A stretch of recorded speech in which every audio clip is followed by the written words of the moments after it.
দেখ আজকে কিন্তু তোর মনের কথাটা ভাবিকে বলে দিবি। ঠিক আছে বলবো, তুই অত চিন্তা করিস নি তো।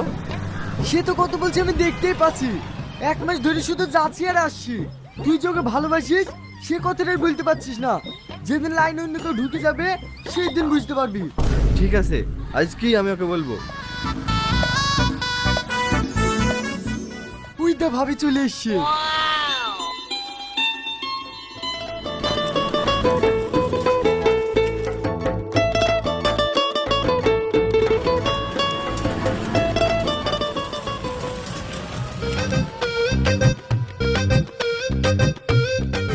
ভাবি পাশে বস, পাশে বস। ঠিক আছে।